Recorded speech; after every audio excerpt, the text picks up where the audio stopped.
Assalamualaikum warahmatullahi wabarakatuh. Alhamdulillahirabbil alamin wa bihi nasta'inu ala umuri dunya waddin wala haula wala quwwata illa billahil aliyyil azim. Allahumma shalli ala sayyidina Muhammad wa ala alihi wa sahbihi ajma'in. Amma ba'du. Wa qala Allah ta'ala fi kitabihil karim. A'udzu billahi minasy syaithanir rajim. Bismillahirrahmanirrahim. Ya ayyuhalladzina amanu kutiba 'alaikumus syiyam kama kutiba 'alal ladzina min qablikum la'allakum tattaqun. Al-ayat. Pemirsa yang dirahmati Allah, marilah kita tingkatkan rasa syukur kita kepada Allah Subhanahu wa ta'ala atas segala limpahan rahmatnya kepada kita semua. Bahwa pada saat ini kita yang sudah memasuki puasa pada hari ke-22 masih diberi nikmat oleh Allah, diberi rahmat oleh Allah, sehingga kita bisa melaksanakan ibadah puasa dengan sebaik-baiknya. Puasa tinggal sedikit lagi, kita akan berpisah kembali dengan bulan Ramadan. Namun belum selesai semuanya, justru puncak puasa kita ada pada di akhir bulan Ramadan ini.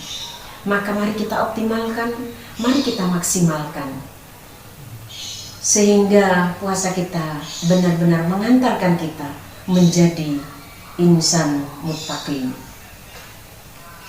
Salawat dan salam semoga tetap tercurahkan kepada junjungan Nabi kita Muhammad SAW, keluarganya, sahabatnya, serta pengikutnya yang setia hingga akhir zaman nanti.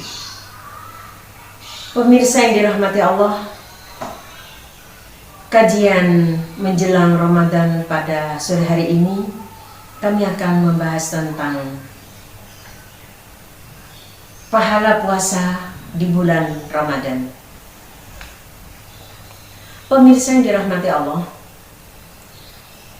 pahala puasa secara khusus Allah lipat gandakan di luar amaliyah yang lain. Keistimewaan puasa Allah lipat gandakan yang jauh tidak terhitung dibanding ibadah-ibadah yang lain. Semoga apa yang akan kita bahas ke depan menjadi motivasi kita untuk kita meraih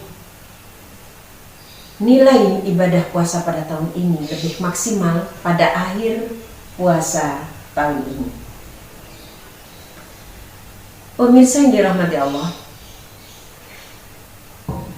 ada sebuah hadis yang diriwayatkan oleh Imam Bukhari, yaitu hadis Bukhari nomor 1904, 5927, dan hadis Muslim 1151, yang insya Allah kita akan bisa ambil hikmah di dalamnya sebagai motivasi kita untuk meningkatkan amaliyah Ramadan kita. Rasulullah SAW bersabda, kullu amali bani adamah yudha'afu al-hasanatu asyru amthaliha ila sab'i mi'atin dhi'fin. Qala Allahu azza wa jalla illa shaum fa innahu li wa ana ajza bihi yada'u syahwatahu wa ta'amuhu min ajli lisaimi farhatan farhatun inda fitratihi wa farhatun inda liqa'i rabbih wa la khulufu fihi atyabu indallahi min rihil mas. Setiap amalan kebaikan yang dilakukan oleh manusia akan dilipat gandakan dengan 10 kebaikan yang semisal sampai 700 kali lipat. Allah berfirman dalam hadis qudsi, kecuali amalan puasa. Amalan puasa adalah untukku, kata Allah. Aku sendiri yang akan membalasnya. Disebabkan dia telah meninggalkan syahwat dan makanan karenaku. Bagi orang yang berpuasa akan mendapatkan 2 kebahagiaan. Pertama, kebahagiaan ketika dia berbuka, dan kebahagiaan ketika berjumpa dengan Rabb-Nya. Sungguh bau mulut orang berpuasa di sisi Allah lebih harum daripada bau minyak kasturi. Mengapa bisa demikian? Ada salah seorang ulama yang berpendapat nilai puasa dilipat gandakan yang sedemikian rupa oleh Allah SWT karena orang yang menjalani puasa berarti menjalankan kesabaran.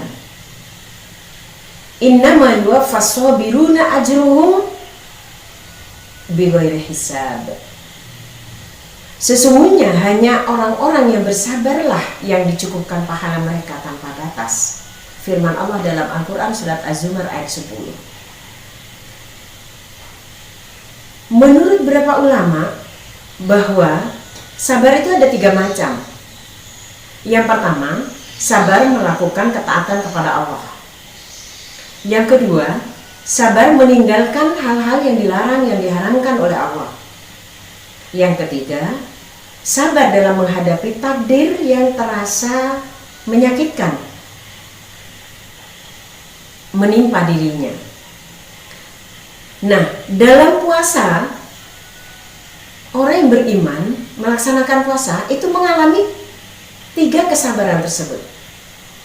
Mengalami 3 kesabaran tersebut. Di mana seorang yang berpuasa akan berusaha bersabar untuk senantiasa taat kepada Allah. Dia bersabar kendati pun ada sesuatu yang menyenangkan dan halal baginya, tapi demi ketaatannya kepada Allah, maka dia tinggalkan syahwat, makanan yang enak, minuman yang enak, apapun yang Allah larang, maka dia memilih ketaatannya kepada Allah. Itu kesabaran yang pertama. Kesabaran yang kedua, menjauhi larangan Allah. Orang yang berpuasa senantiasa dilarang untuk bermaksiat kepada Allah. Meninggalkan hal-hal yang diharamkan oleh Allah menjadi pilihan bagi orang yang berpuasa sebagai bentuk ketaatannya untuk menjauhi larangan-larangan Allah. Termasuk sesuatu yang tidak mengenakan. Kondisi orang yang berpuasa lemes, lapar, haus, dia jalani dengan ikhlas. Kalaupun itu tidak mengenakan, tapi dia pilih untuk kita ambil karena dia sedang berpuasa.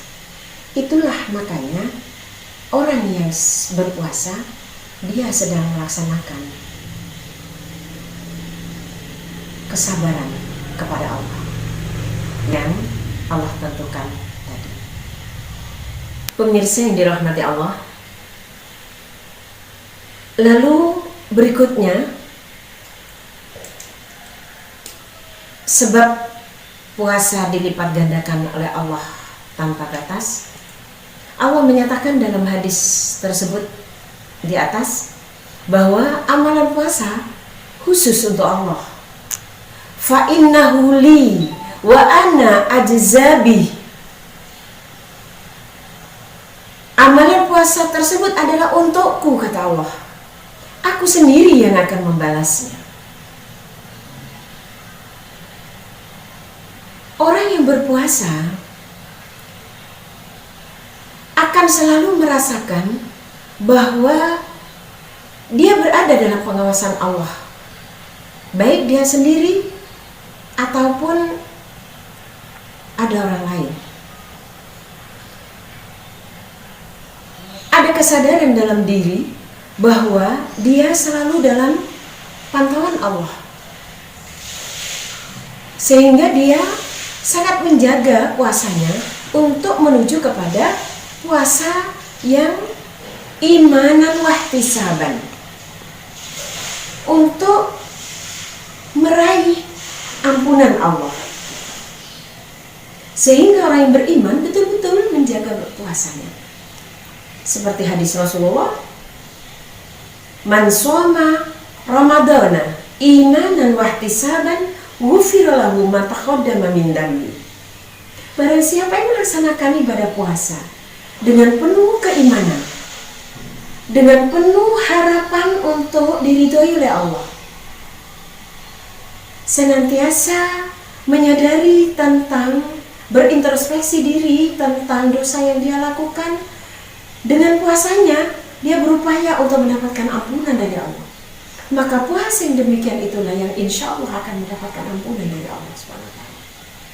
Sehingga yang ada di dalam diri orang yang berpuasa karena iman dan wahtisaban senantiasa merasa diawasi oleh Allah Subhanahu wa Ta'ala.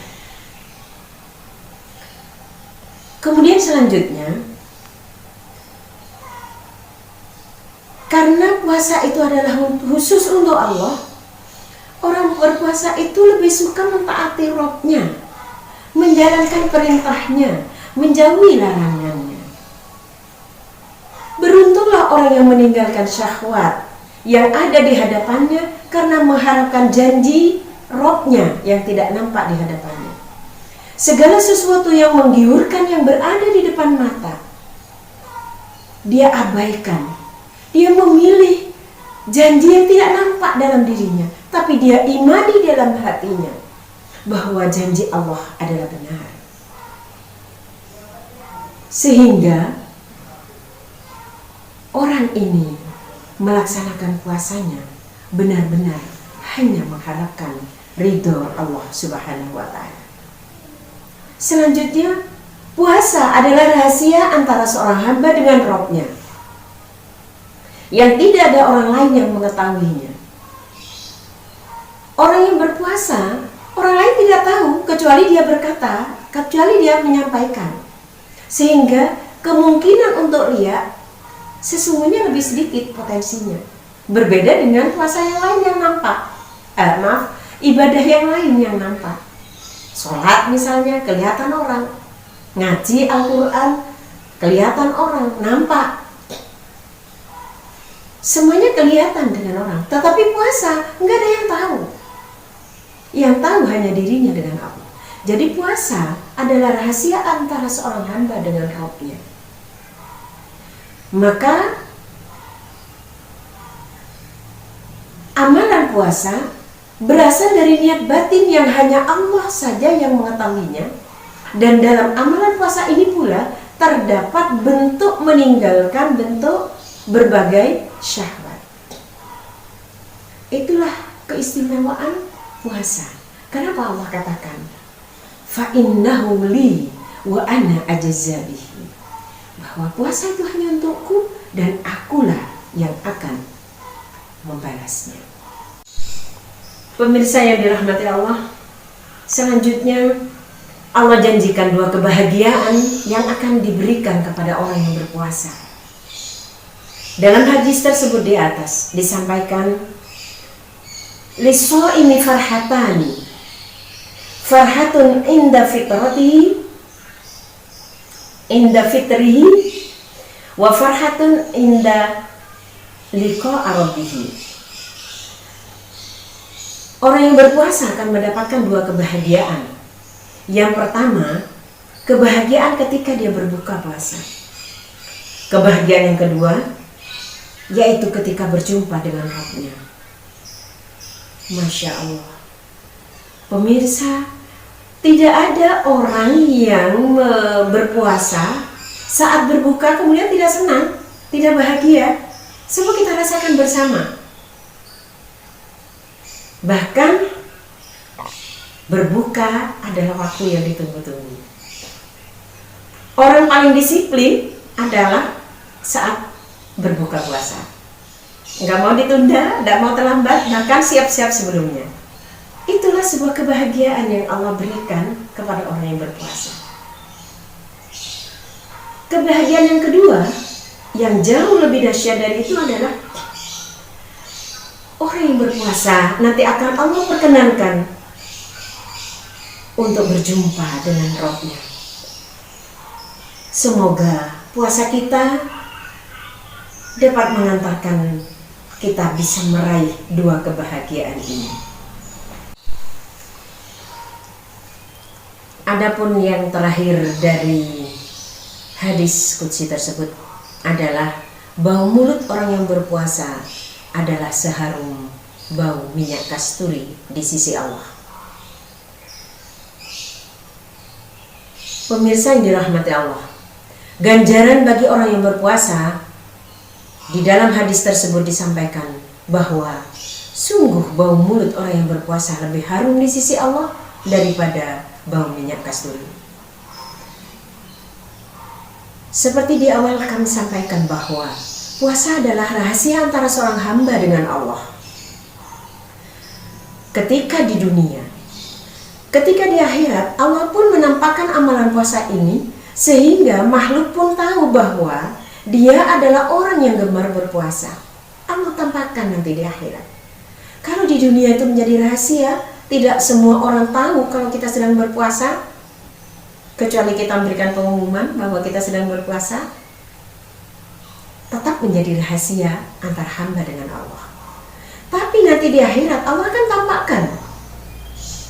Allah akan memberitahukan amalan puasa yang dia lakukan di hadapan manusia itu adalah di dunia yang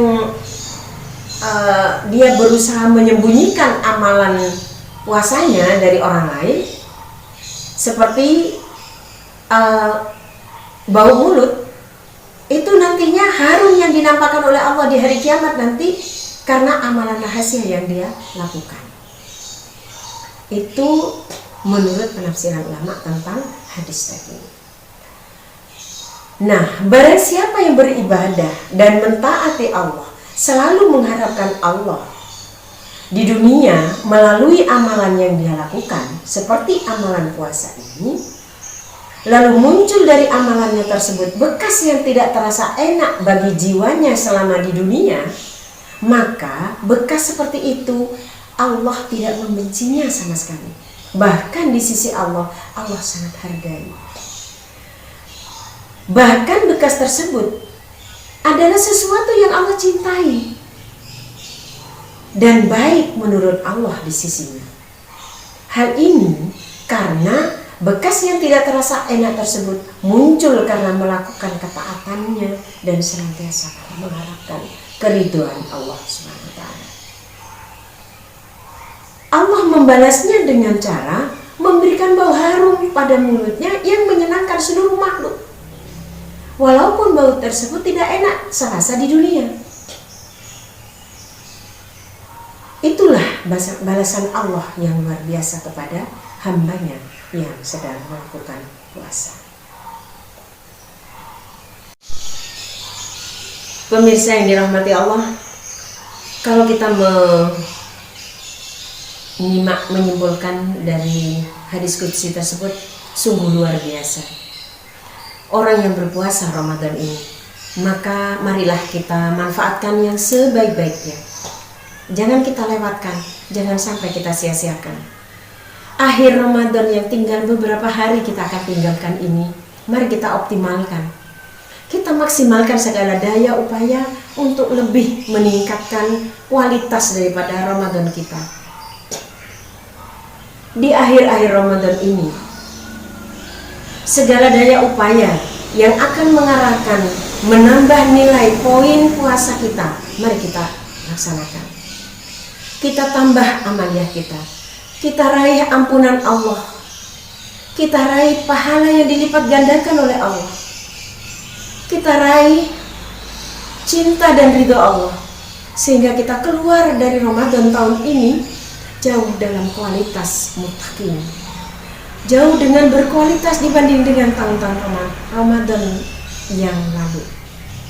Karena kita juga tidak tahu, pemirsa, masihkah kita bertemu dengan Ramadan di tahun yang akan datang? Kita bayangkan seakan-akan Ramadan ini adalah Ramadan terakhir bagi kita, kesempatan yang terakhir bagi kita.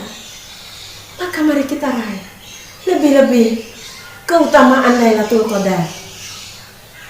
Lebih baik dari 83 tahun. Ayo kita raih, ayo kita ambil, jangan kita sia-siakan. Senantiasa berdoa kepada Allah Subhanahu wa taala. Semoga Allah senantiasa melimpahkan rahmat kepada kita dan keluarga kita untuk kita bisa mengoptimalkan ibadah Ramadan kita pada tahun ini.